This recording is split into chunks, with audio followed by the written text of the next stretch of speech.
안녕하십니까? 가족상담 제1부 가족상담의 이해에서 지난 시간 제1장 가족상담이 필요한 가족에 대해서 공부하였습니다. 이번 시간에는 제2장 가족 스트레스에 대해서 공부하도록 하겠습니다. 그럼 먼저 가족 스트레스의 개념부터 살펴보도록 하겠습니다. 어, 가족 스트레스란 가족이 생활하면서 가족 문제와 가족 위기를 경험하게 되는데 이러한 것들은 여러가지 생활 사건과 가족의 변화를 겪게 마련입니다. 생활 사건이나 변화는 어, 가족이 상호 의존적인 어떤 가족 체계의 특성상 전체 가족에게 변화를 가져오고 가족 스트레스로 작용을 하게 됩니다. 초기에는 위기 측면에 초점을 두어서 우리가 적응 과정을 다루었는데 최근에는 일련 이상의 생활 사건들에 대한 가족의 적응을 다루며 일상생활 그 자체가 스트레스의 근원이 되며 또한 끊임없이 변화하는 외부 환경과 가족은 스트레스를 주는 환경으로 보고 있습니다. 인간 생활에서 필연적으로 스트레스는 발생할 수밖에 없으며 또한 어느 정도의 스트레스는 인간으로서의 성장과 성숙에 필요합니다. 그러면 우리가 가족 스트레스 이론에 대해서 살펴보도록 하겠습니다.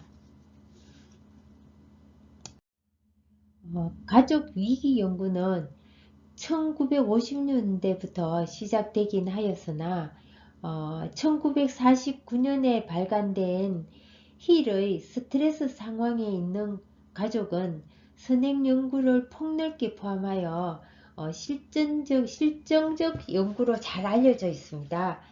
어, 여기 보면 1930년대 경제공황 동안 시카고 대학과 미시간 대학에서 사회학자들에 의해서 이제 이러한 것들이 시작되었고요. 힐에 의해서 조금 전 제가 설명했던 그 힐에 의해서 ABCX 모델과 롤러코스터 모델을 개발하게 되었으며 그 이론은 현재까지 가족 스트레스 이론의 실증적 기초가 되고 있습니다. 조금 전에 이제 말씀드린 스트레스 상황에 있는 가족이라는 선행 연구가 있었다고 제가 말씀드렸죠. 뒤에 스트레스 이론에 대해서 이 모델에 대해서 우리가 상세하게 제가 설명을 드리도록 하겠습니다. 그리고 세 번째 ABCX 모델이 있는데요. 가족의 스트레스는 스트레스 원이 가족의 대처 자원과 가족이 부여하는 스트레스 원에 대한 정의가 서로 상호작용하여 가족의 위기를 유발하는 과정에서 생겨났다고 보았습니다. 자, 여기에서 스트레스 원이 무엇인지 그 의미에 대해서 알아보도록 하겠습니다. 스트레스 원은 가족 체계에 상당한 변화를 야기시키는 생활 사건을 의미합니다. 생활 사건은 내용에 따라서 여러 가지로 분류되는데요. 만성적인 병이나 가족원의 죽음, 가장의 실직, 사고 등 비의도적인 어떤 생활 사건과 경제적인 지위의 급상승, 진급, 이사 같은 의도적 생활 사건이 있고요. 자녀 출산이나 첫 아이의 학교 입학, 군입대, 자녀 결혼 등 예측되는 변화로서 규범적인 생활 사건, 그리고 불임 별거, 상해, 실직, 사고 등 이런 것들은 예측 불가능한 변화입니다. 그래서 이런 것은 비규범적 생활 사건이 포함이 되는데요. 발생 원인 소재를 기준으로 자연재해로 인한 재산 손실 등의 가족 외부적 생활 사건과 가족 갈등 안에 있는 가족 내부적 생활 사건으로 구분을 하기도 합니다. 일상적으로는 보통 이제 우리가 경험하는 규범적 생활 사건, 예측이 어려운 비규범적 생활 사건, 이렇게 두 가지로 통상적으로 구분을 하고 있습니다. 가족 스트레스에서 목차를 살펴보면 첫 번째 가족의 갈등, 그리고 두 번째 가족 스트레스, 그리고 세 번째 가족의 문제로 여러분들이 개념을 파악하고 이해를 도울 수 있도록 하겠습니다. 첫 번째 가족의 갈등에 대해서 먼저 설명을 드리겠습니다. 가족 갈등에서 가족 갈등이 일어나는 부분에 대해서 먼저 살펴보도록 하겠습니다. 가족 갈등은 가족이 정상적으로 제 기능이나 역할들을 수행하지 못하기 때문에 발생되는 것입니다. 가족이라는 것은 구성원 간의 긴밀한 애정을 이제 기초로 이루어지는 그리고 또 건강하고 원만한 상호관계가 지속되리라는 기대로 출발하는 혈연 집단입니다. 그러나 최근에는 한국이나 세계적으로 증가하는 어떤 가족의 약화나 위기, 붕괴의 심각성이 지금 현재 지적되고 있습니다. 그리고 가족의 중요성이 약화되는 원인으로는 가족의 기능들이 외부로 점차 이양되거나 또 고유의 기능들이 존재하지 않게 되었다는 것입니다. 그리고 두 번째로는 가사노동의 경감입니다. 가족들이 함께 그 가사노동을 나누어서 하거나 또 좋은 요즘 기계들이 많이 등장했죠. 그래서 우리가 도움을 받고 있습니다만, 그리고 저출산으로 인한 자녀 수의 감소입니다. 그리고 또 하나는 주부의 사회 진출인데요. 여성의 전문성이 많이 확대되었고 그 사람들이 자기 역량을 강화하고요. 또 취미 활동이나 이런 것들이 개인화를 촉진하게 되었습니다. 따라서 그 가족의 문제 안에 발생하는 가족 내적 요인과 외적 요인을 우리가 나누어서 이제 살펴보자면 내적 요인에서는 개인별 성격이나 가치관 때문입니다. 그리고 그러한 것들은 가족 구성원 안에서 상호 관계 형성에서 부적응 상태입니다. 그리고 방식의 차이이죠. 외적 요인으로는 환경이나 기타 등등 이제 산업화 이런 것들이죠. 최근 코로나19로 인한 어떤 경기 침체 이런 것들도 포함됩니다. 그리고 이런 것들을 해결하기 위해서는 개인의 의식을 개선하거나 사회 제도나 환경 개선들이 함께 이루어져야 해결할 수 있습니다. 우리는 이러한 갈등을 해결하기 위해서는 가족성은 모두가 서로 사랑하고 이해하고 그리고 건강한 자녀들의 어떤 발달 그리고 가정이라는 자체가 가족이 휴식할 수 있는 장소 그런 것들이 충분히 기능할 수 있는 상태로 유지되어야 됩니다. 따라서 이러한 모순을 가진 문제를 가진 가족은 건강한 가족을 그리고 그 가정을 영위하기 위해서 계속적으로 노력해야 합니다. 뒷부분에 우리가 영상을 준비했으니까 한번 살펴보도록 하겠습니다. 인천에서 5살 의붓 아들을 때려 숨지게 한 계부에 이어 서울 관악구에서 노모와 동거녀를 살해한 남성이 구속됐습니다. 부모와 자식 사이에 세대 갈등이 심화하면서 가족 내 잔혹 범죄가 증가하고 있다는 지적이 나옵니다. 김장현 기자입니다. 2년 전 첫째 의붓 아들을 심하게 폭행한 혐의로 집행유예를 선고받은 A씨. 집행유예 기간이 끝나기도 전에 다시 첫째 의붓 아들을 폭행해 숨지게 했습니다. 90살 노모와 동거녀를 집에서 살해한 혐의로 구속된 B씨까지 가족 내 잔혹 범죄는 갈수록 늘어나고 있습니다. 자식이 부모를 살해하는 존속 살해 범죄는 최근 3년간 25%가 늘었습니다. 부모가 자식을 살해하는 비속 살해는 공식 통계조차 없는 가운데 국내 한 연구자의 분석 결과 매년 30건 넘게 꾸준히 발생하고 있는 것으로 드러났습니다.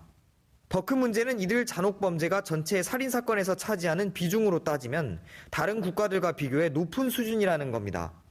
최근 자식 세대의 경제적 수준이 급속히 낮아지면서 부모와의 갈등을 빚는 가족들이 늘고 있다는 것이 존속 범죄 증가의 원인으로 꼽힙니다. 경제적 어려움은 부모가 된 자식 세대에도 악영향을 끼쳐 비속 범죄 증가의 원인이 되고 있습니다. 부모가 될 준비가 안 된 사람들의 숫자가 꽤 많이 늘어났고, 그런 사람들이 이제 저지르는 범죄들도 비속 살해 중에는 꽤 많은 비중을 차지한다. 접근 금지 기간에 학대 부모를 추적해 아이를 찾아오는 것을 차단할 수 있는 강제적 방법이 없는 게 현실입니다. 지방자치단체가 사법권과 연계해 아이가 성인이 될 때까지 적극 보호에 나서지 않는 이상 가족 내 강력범죄가 좀처럼 줄어들지 않을 것이란 안타까운 전망도 나옵니다. 연합뉴스TV 김장현입니다. 가족 갈등은 가족 갈등의 위기 필연성, 그리고 가족 갈등의 어떤 다양성, 이런 것들이 갈등 안에 존재하기도 합니다. 그러면 일단 가족 갈등의 유형에 대해서 살펴보도록 하겠습니다. 가족 갈등의 유형은 앞서 동영상을 시청했던 것처럼 경제적인 문제가 거의 1순위로 대두되고 있습니다. 존속살인이든 비속살인이든 이런 것들이 경제적인 궁핍으로 인해서 가족 갈등을 일으키고 그것이 범죄로 이어지는 경우가 굉장히 많습니다. 거의 대부분 자녀들이 성장하면서 욕구가 상승하고 또 가족 내적 안에서도 자신들의 개인별 가치관이나 이런 것들이 형성되면서 거의 다 자기 성장이나 이런 것들을 위해서 그 내적 욕구가 경제적인 부분에 많이 치중해 있습니다.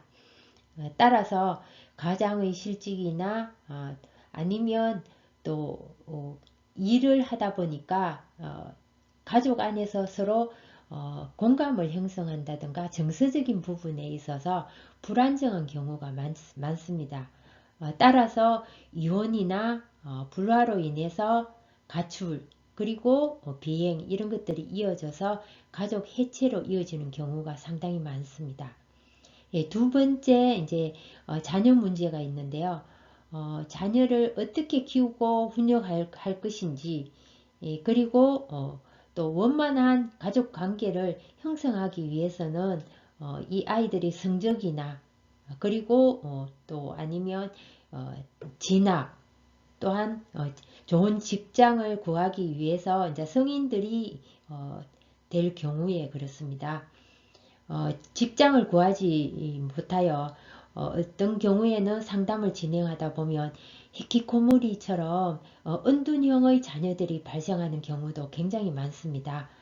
또한 부모가 원치 않는 이성교제를 할 때도 부모 자녀 간의 어떤 마찰이 일어나죠. 그 다음에는 의사소통 문제입니다. 부모는 직장 문제로 자녀와 대화할 시간이 부족하고 또 자녀는 자녀 나름대로 학교와 학원 생활로 부모와 대화할 시간이 부족합니다. 대화의 부족이죠. 자녀가 성장해서 집을 떠나서 이제 분리되는 거죠. 분리되면 그 다음에는 부모와 함께 이렇게 서로 의사소통을 한다거나 상호작용을 하는 시간들이 점점점 감소되어서 타인처럼 이렇게 가족이라는 의미가 거의 상실되는 경우도 있습니다. 이러한 것들이 가족 갈등으로 이어지기도 합니다. 통계청 조사에서 살펴보면 지난해 황혼 이혼이 급증하면서 이혼 건수가 4년 만에 반등되었고 또 이혼 부부 절반 이상이 동거기간 20년 이상이나 4년 이하인 신혼부부였던 것으로 조사되었습니다. 우리가 결혼한 부부들의 이 갈등은 서로 욕구 때문입니다. 그리고 지나친 기대감, 그리고 또 목표를 상대를 만나면서 우리가 결혼을 할 때는 어떤 목표를 가지게 되죠. 그리고 그것 때문에 발생하는 의사소통 문제나 자녀 문제, 그리고 성 문제, 그리고 돈 문제, 보통 성격 차이라고 얘기하는 성격 차이 문제, 그리고 여가 시간을 어떻게 활용하느냐에 따른 문제, 그리고 친인척 간의 문제, 우리가 오랫동안 동양적인 관습에 의해서 생활하다 보니까 이런 문제들이 발생을 합니다. 그리고 성적 배신 문제인데, 이 성적 배신 문제는 외도 문제로 보면 될 것 같습니다. 그리고 집안일에 대한 문제, 이렇게 다양한 문제에서 갈등이 발생합니다. 기본적인 갈등으로 살펴보면 부부애를 유지하고 생계 유지를 위해 취업하고 자녀를 양육하는 것과 같이 가족의 기능이나 부부의 기본적 역할과 관련된 갈등을 기본적인 갈등이라고 합니다. 그리고 비기본적 갈등은 부부 관계를 파괴하는 직접적 역할은 하지 않지만 남편이 직장을 옮긴다든가 아니면 다른 도시로 이사를 하여서 서로가 원하기는 하지만 이사하는 것을 아내가 거부한다든가 아니면 자체에서 두 사람이 원하는 욕구가 다를 때 이런 것들이 거부하는 경우에 이제 해당됩니다. 가족 위기의 필연성에서 살펴본 가족은 각기 다른 가족 환경에서 자라난 별개의 인격체인 남녀가 결합되어서 만들어져서 그것이 가족으로 만들어진 것입니다. 그래서 이것은 부부뿐만 아니라 세대 간의 욕구가 다양한 데서 오는 모순이나 밀접한 접촉이 빈번히 일어나면서 생기는 감정적 마찰이나 갈등이 존재하는 것은 당연한 일이며 또한 가족의 안과 밖에 존재하는 가족을 파괴시키는 힘으로 끊임없이 작용한다고 말할 수 있습니다. 가족은 이러한 힘에서 자신들을 방어하고 또 가족으로서의 통합을 유지하기 위해서 연대와 결합을 강화하려는 부단한 구심적인 노력이 필요합니다. 가족의 위기는 가족에게 필연적으로 내재하는 것이며 일상적이고 생리적인 것이라고 받아들이는 것이 바람직합니다. 최근 상담사들은 문제의 원인보다는 부적응이나 위기에 가족이 어떻게 대처하고 극복하는 것에 대해서 관심을 가집니다. 그리고 그 가족의 위기나 대처에 극복하는 데 초점을 맞추어서 상담을 진행합니다. 우리의 신체에 여러가지 세균이나 바이러스가 들어와서 또한 그 물리적인 위험에 처하게 될 때 우리는 의식적 또는 무의식적으로 방어기제를 작동합니다. 이와 같은 원리입니다. 따라서 신체에는 우리가 개체 스스로가 일정한 어떤 수준의 생리 상태를 유지하려고 하는 항상성이 이루어지는데요. 우리가 이같이 가족이 위기에 처할 때도 바로 이런 자기 회복력이나 자기 치유력을 발휘하여 스스로 치유하려는 이러한 것들이 이루어지게 됩니다. 그러나 신체적인 질병의 경우에도 병이나 상처가 심각해지면 전문적인 어떤 치료를 받아야 하는 것처럼 가족의 부적응이나 위기가 발생하게 되면 자신의 힘으로 이것을 극복하기에 한계가 있습니다. 따라서 전문적인 상담사나 전문적인 심리치료를 도움을 구할 수 있는 이런 것들이 필요합니다. 여러분들은 열심히 공부하여서 전문 상담사, 가족 상담사 자격증을 취득하시고 이러한 위기의 가족들에게 문제 해결에 대한 원조를 할 수 있는 훌륭한 상담사가 되시길 바랍니다. 가족 갈등의 다양성에서 살펴본 가족은 비합리적인 면이 강합니다. 상담사는 어떤 가족을 만나면 그들은 다른 가족과 비교할 수 없는 특수하고 개인적인 특징을 가졌다고 인정하는 것이 중요합니다. 그것은 보편적인 동시에 개별적 특수성을 가진 존재인 것입니다.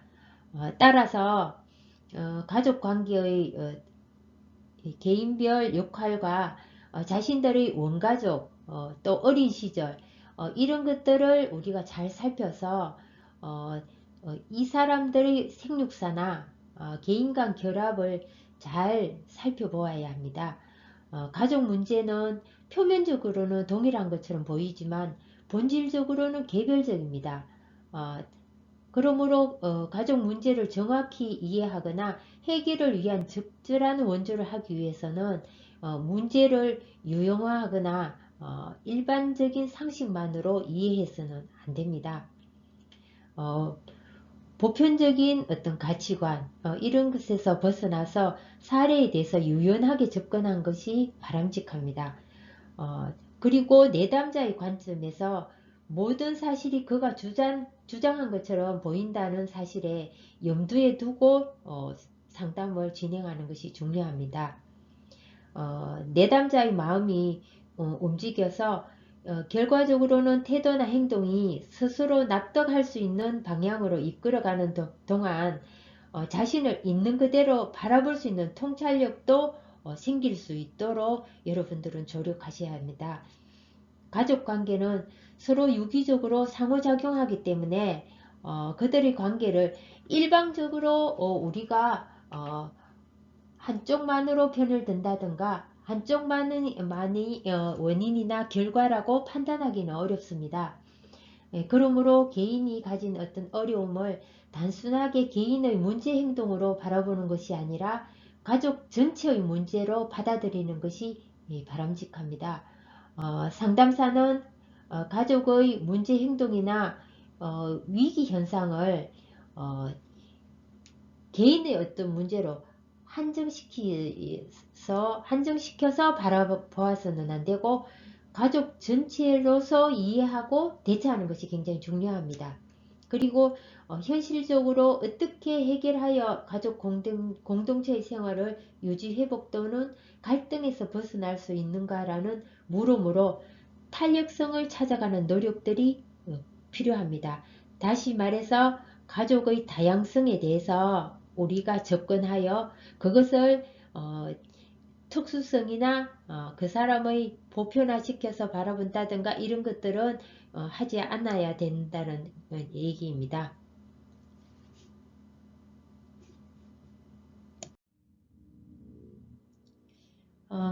가족 갈등은 인생에서 가장 중요한 사람들과의 갈등이기 때문에 단순히 무시하고 지나쳐 버릴 수 있는 가벼운 문제가 아닙니다. 부모님과의 갈등, 자녀와의 갈등, 형제 간의 갈등 모두 소중한 가족들이기 때문에 가족 갈등의 원인을 찾아서 제때 해결하여야만 행복할 수 있습니다. 여러분 모빌이 보이시죠? 이 모빌은 하나가 흔들리면 전체가 흔들립니다.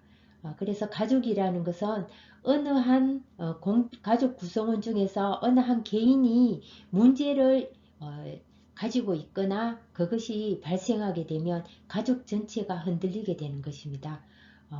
여러분들은 건강한 가족 그리고 건강한 가정, 행복한 가정을 이루기 위해서 모두 다 함께 동참하고 노력하는 그런 상담사들이 되기를 바랍니다. 자, 그러면 지금까지 시청하시느라 수고 많으셨습니다. 감사합니다.